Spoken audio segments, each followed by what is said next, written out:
In this video, we'll be installing the passenger side CV axle shaft in this 2007 Mazda CX-9. So we're going to take off our passenger side front wheel. It's going to be a 21 millimeter.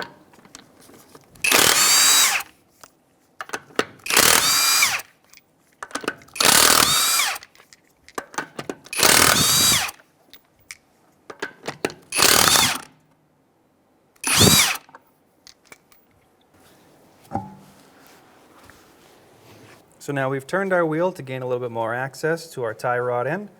We're going to take out our cotter pin here. Now cotter pins are typically a one-time use. Would be highly recommended that you replace your cotter pin after you unbend it.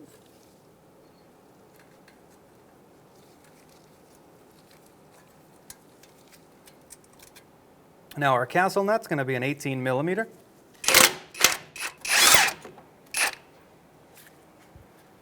We're actually going to leave that threaded on just a little bit. We'll come back with a hammer, put a few taps right here, see if we can break that ball joint free. So now we're going to use a 5-pound sledge right here on our knuckle, see if we can shock our ball joint free. So now we can pick that back up, take our castle nut off, drop that tie rod end right out, and what we'll actually do is put our castle nut right back on here so we don't lose it, and we can set that aside. So what we're going to do is disconnect the top from our sway bar, 17 millimeter.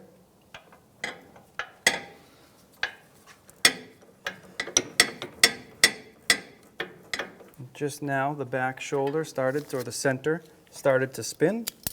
So now with a little bit more room, we can back up that shoulder.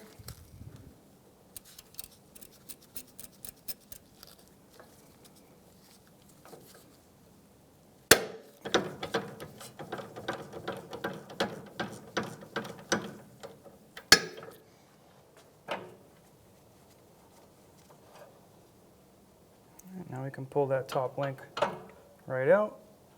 So now on our ball joint here, we actually have a pinch bolt going straight through. We have 14 millimeter nut and bolt. So we're going to use a socket on one side and a wrench on the other.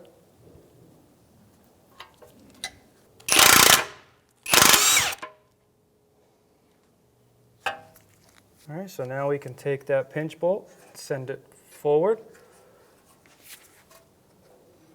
and pull it right out. Because we'll be moving our knuckle a little bit more than this, to the left, to the right, we're going to actually take off our flexible brake hose here from our strut, just so that way we don't do any undue stress on that line. So we'll grab a hold of that with a pair of pliers, pull that clip right out. And from there, we can push our brake line back and out. Again, we'll still have to be cautious of this line, but this will give us a little bit more freedom to move. So now, because we'll be moving our knuckle around, we're going to actually take out our speed sensor. We'll take it all the way back out to the wire clip. We'll start here with our 10 millimeter.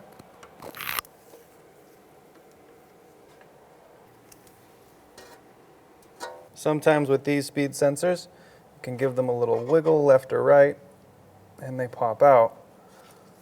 Sometimes they need just a little bit of help. We're going to come in here with a pair of pliers on the actual bracket.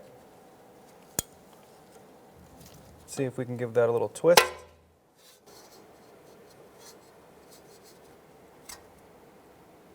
All right, so go ahead and remove your speed sensor. We can set that out of the way. So then as an extra precaution, come back here, we'll take this clip off of our strut.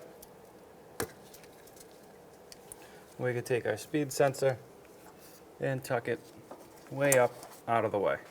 So now we're going to remove our axle nut. To do that, we have a staked portion right here into our axle. So we're going to use a small punch, just open that back up, just enough to spin that nut off. Now you normally don't want to reuse an axle nut that's been staked and unstaked like we're doing here. It will get fragile and it will end up breaking and spinning off. So your new axle should come with a new axle nut. We'll grab our 36 millimeter and take off that axle nut.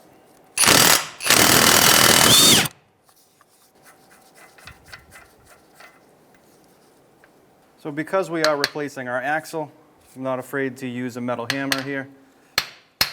Just loosen up that axle in the knuckle, push it back a little bit, make sure you have some movement there. Now what we're going to do is remove our lower ball joint from our actual knuckle so we can get a lot more movement and get our axle out. So now on our ball joint here, we actually have a pinch bolt going straight through. We have 14 millimeter nut and bolt. So we're going to use a socket on one side and a wrench on the other.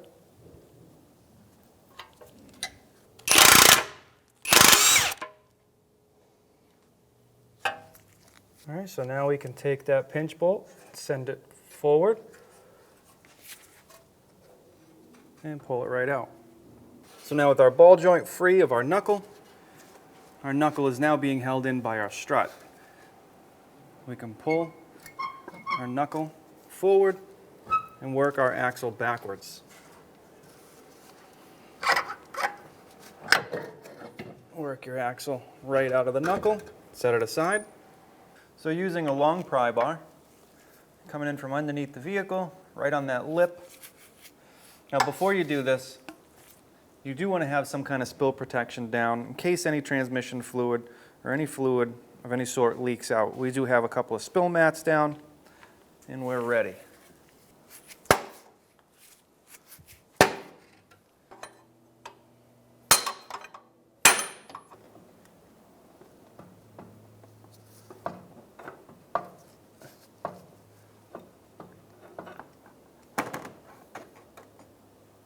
All right, so we're going to take our new axle shaft, we're going to put it back in through the passenger wheel well opening, we're going to line up the inside and guide the splines on.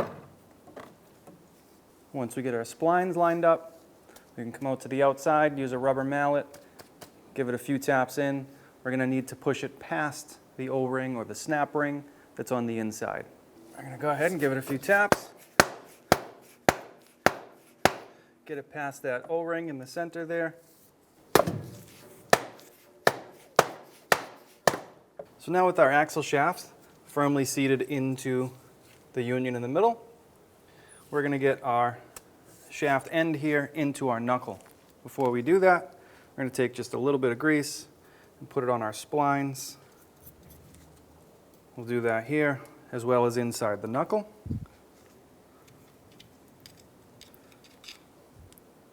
And now we're going to take our knuckle, pull it out, straighten it up, make sure our speed sensor is up and out of the way. Take it, pull it out. We're going to take our axle shaft, we'll have to bend it and angle it into the knuckle. Now you may end up having to turn your knuckle slightly to match the angle.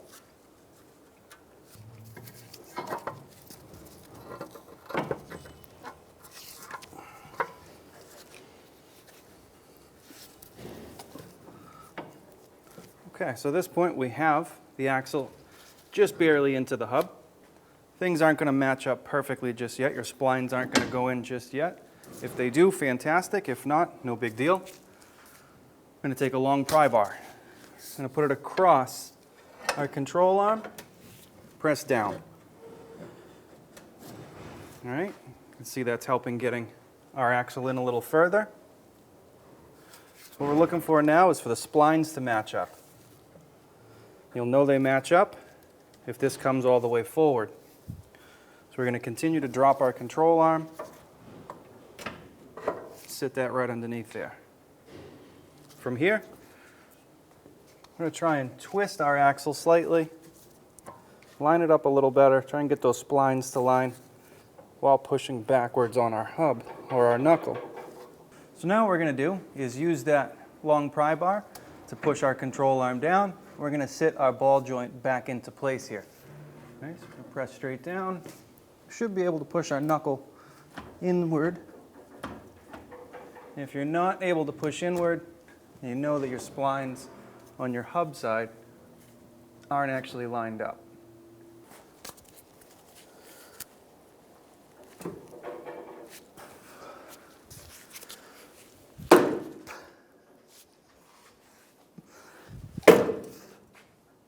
We're going to put our new axle nut on now. Before we do that, we're going to put just a little bit of oil. We'll put just a little bit of oil around the inside. And we're going to thread this on until it's about finger tight. That way our axle doesn't slide backwards on us. And we'll go ahead, put everything back together, and we'll torque it all down together. We're going to start with our outer tie rod end. We'll go ahead and take our castle nut off. We'll take our tie rod end, and locate it into our knuckle.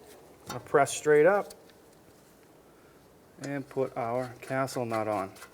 We're going to tighten this down as tight as we can by hand. So now our upper link is going to go back into our sway bar.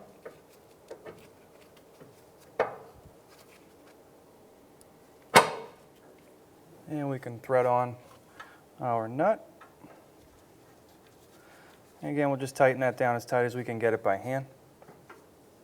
And now we have our pinch bolt for our ball joint.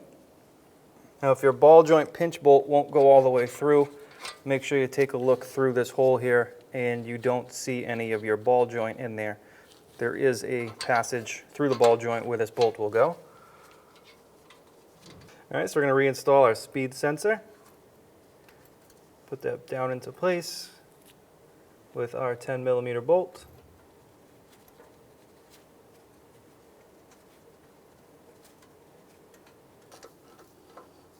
Go ahead and snug that up, give it a quarter turn, and that's good. We'll move straight up this line, we'll plug back in our cable clip. And now we're going to take our brake hose, put it back into our bracket on our strut. It's going to go through like that, and we're going to, may have to twist just a little bit to get that hose to pop into place. All right, once you have your hose through, we can then take our clip, slide it into that notch there, and just tap it into place. All right, so now because we're on a 2-post lift, to mimic load on our suspension so we can torque everything down, we're going to use a pole jack. If you were on the ground, you would use a floor jack at this point to mimic load on your suspension. So we're going to bring up our suspension here and we'll torque everything down at the same time. So now our ball joint pinch bolt is going to be torqued down to 40 foot-pounds. And use a 14mm on the back and a socket on the front.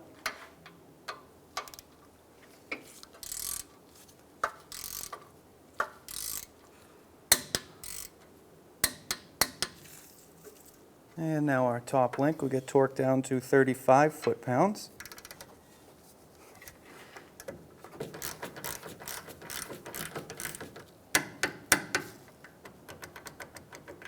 And now our outer tie rod end, castle nut, is going to get torqued down to 40 foot-pounds.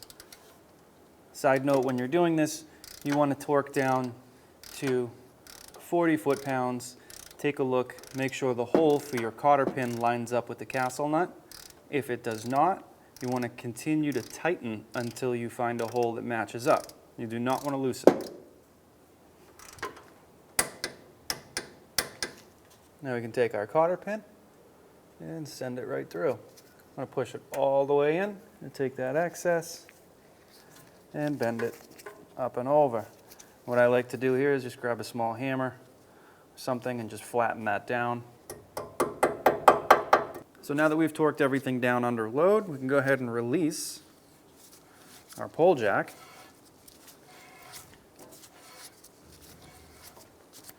Because for us, we're going to need to lower our vehicle so that we can put a bar between our lugs so we can tighten down and torque down our axle nut. So now with our car close to the ground, we can use a long pry bar here to stop our wheel from spinning. I'm going to torque down our axle nut to 185 foot-pounds.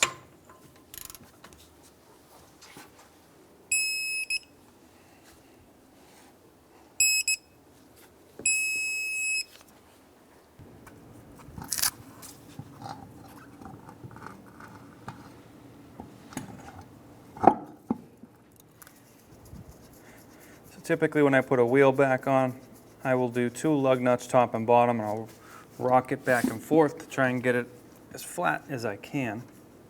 Sometimes they're a little difficult to get nice and flush. This helps.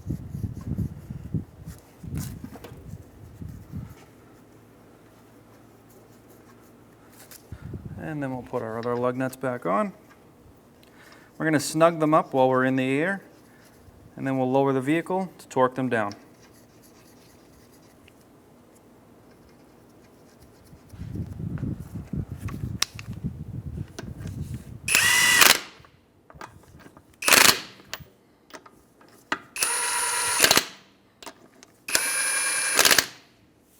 So now we're down on the ground, the wheel can't rotate. We're going to torque down our lug nuts to 85 foot-pounds, and we're going to do it in a crisscross pattern.